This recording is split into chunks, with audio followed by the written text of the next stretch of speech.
Salut tout le monde et bienvenue pour ce premier épisode de 5 minutes d'histoire. Aujourd'hui, nous allons parler de l'histoire de la boxe française. Depuis toujours, l'homme a combattu. Pour les Jeux Olympiques antiques, ceux qui avaient lieu à Athènes, en Grèce, il y a fort longtemps, on pratiquait déjà une forme de boxe. C'était le pugilat.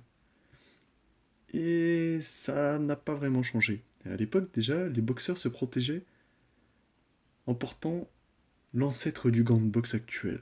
En effet, ils s'enroulaient des lanières de cuir autour des mains. On n'était pas aux gants qu'on est aujourd'hui, mais c'était un début, c'était le précurseur des gants de boxe actuels. Mais la boxe française n'est malheureusement arrivée que bien plus tard. Elle a en effet été créée en 1832 par Charles Lecourt, qui était un professeur de savate, un sport de combat qui n'utilisait pratiquement que les pieds, et qui, au terme d'un voyage en Angleterre, découvrit ce qu'était la boxe anglaise.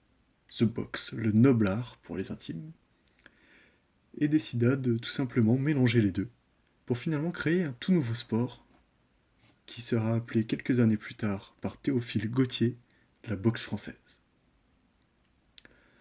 Malheureusement, seulement 24 ans plus tard, en 1856, l'impératrice Eugénie de Montijo, qui était la femme de Napoléon III, a posé un énorme stop. Elle a fait interdire tous les sports de combat existants en France. Tous. La boxe française était devenue illégale, la savate était devenue illégale, la boxe anglaise était aussi illégale, tous les sports de combat qui existaient et qui étaient pratiqués étaient devenus illégaux. On peut comprendre pourquoi, car à l'époque, les rues de Paris étaient très dangereuses. C'est d'ailleurs pour ça que les pratiques de combat ont vu le jour comme la boxe française, pour permettre aux gens de se sentir en sécurité et de se protéger. Mais heureusement pour nous pugilistes, cette loi n'a duré que 4 ans.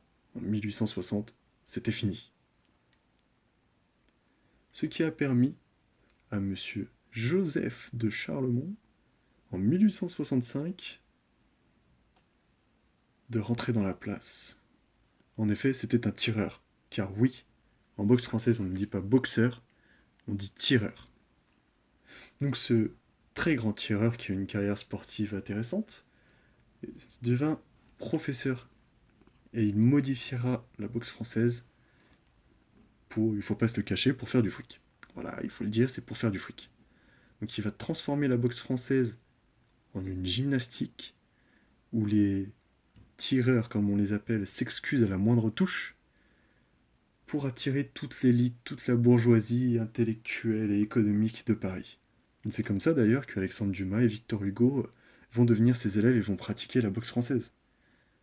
Mais il va pour ça dénaturer ce sport. Heureusement pour nous, son fils Charles Charlemont, lui, est beaucoup plus dans un aspect, dans une logique compétitive.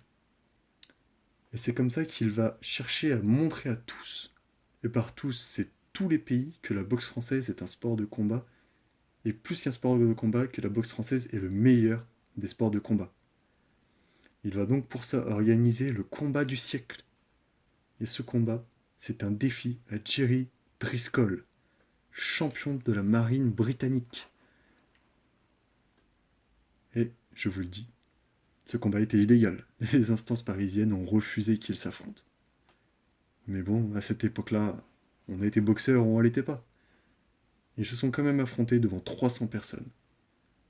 Au bout de 6 reprises, le français Charles Charlemont va gagner grâce à un coup de pied porté à l'estomac de Jerry Driscoll.